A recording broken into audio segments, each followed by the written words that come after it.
क्या एलियंस सच में एग्जिस्ट करते हैं?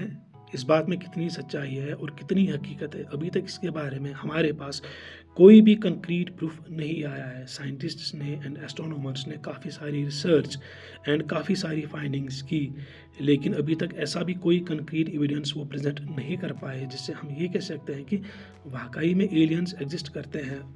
काफ़ी सारी रिसर्च में ये भी लिखा गया कि मून पे एलियंस का बसेरा है या मार्स पे एलियंस रहते हैं, लेकिन कोई भी कंक्रीट एविडेंस नहीं है इस बात का कि सच में एलियंस वहाँ पे रहते हैं।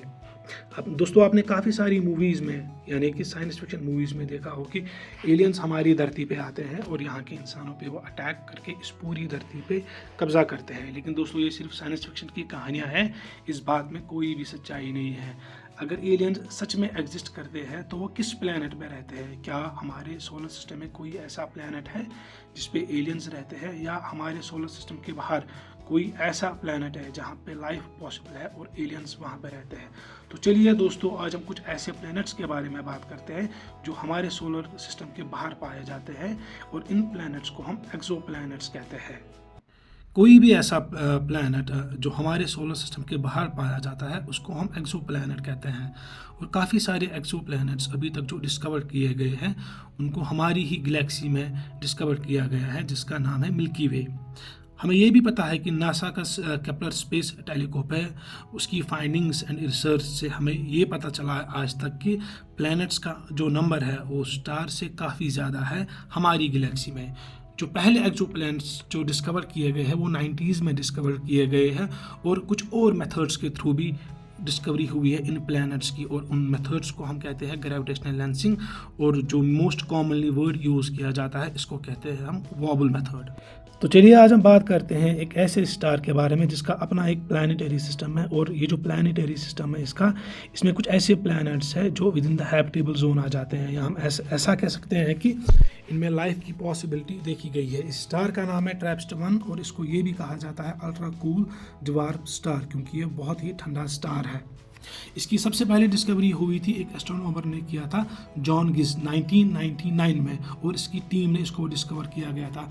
और सबसे पहले इसको नाम दिया गया था 2 मास, क्योंकि इसको स्पॉट किया गया था 2 माइक्रोन ऑल स्काई सर्वे।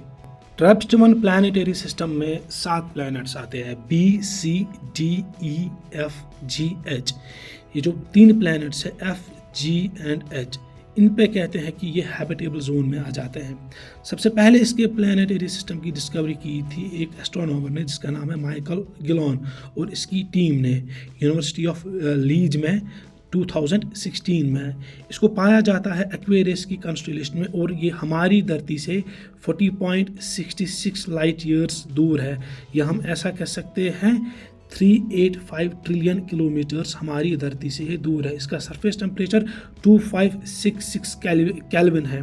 इसका रेडियस जुपिटर से थोड़ा सा ज़्यादा है, और इसका जो मास है वो 9% ऑफ द सन है। सबसे पहले फरवरी 22, 2017 को नासा ने एक रिपोर्ट रिलीज़ की, जिस रिपोर्ट में ये लिखा गया था कि ट्रैपिस्ट-1 में कुछ ऐसे प्लैनेट्स मिले जो कि अर्थ के साइज के प्लैनेट्स हैं, और वो हैबिटेबल जोन में आ जाते हैं।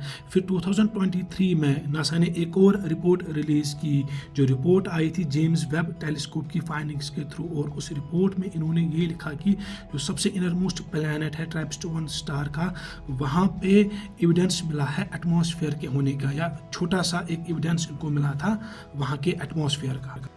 2021 की एक स्टडी रिवील की गई, जिस स्टडी में ये लिखा था कि ये जो प्लैनेट्स है ट्रैपिस्ट-1 के, ये अर्थ से डिफरेंट है, लेकिन इनमें एक सिमिलैरिटी है, इनके जो मटेरियल्स है उनका रेशियो सेम है जैसे कि अर्थ का है, like oxygen, iron, magnesium and silicon.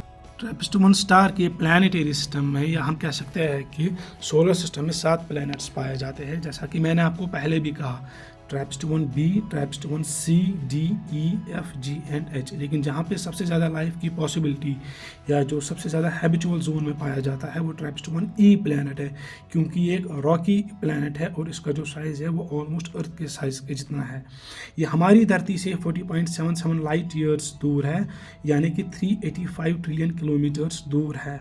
TRAPPIST-1 E planet is similar to Earth's mass radius, density, gravity and temperature. TRAPPIST-1e planet एक टेरेस्ट्रियल एक्सोप्लैनेट है जो ऑर्बिट करता है TRAPPIST-1 स्टार के इर्द गिर्द।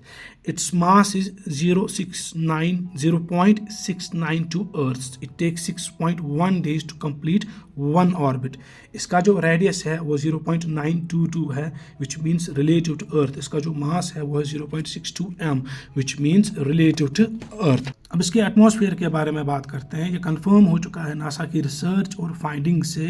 जो TRAPPIST-1e प्लैनेट का एटमॉस्फेयर है वो एक cloud free hydrogen dominated atmosphere है। मैं आपको बताना चाहता हूँ हाइड्रोजन जो है वो एक पावरफुल ग्रीन हाउस गैस है जिसकी वजह से ग्लोबल वार्मिंग बहुत ज़्यादा होती है। जैसे हमारे अर्थ का एटमॉस्फेयर है एक कॉम्पैक्ट एटमॉस्फेयर है, cloud free hydrogen dominated atmosphere है। सेम एटमॉस्फेयर TRAPPIST-1e प्लैनेट का भी पाया गया। इसका मतलब ये है कि इससे ये चांसेस रेज होते हैं कि यहाँ पे हैबिटेबिलिटी, यहाँ पे लाइफ की पॉसिबिलिटी बहुत ज़्यादा है क्योंकि इसका एटमॉस्फेयर भी सेम वैसा ही पाया गया है जैसा कि अर्थ का है।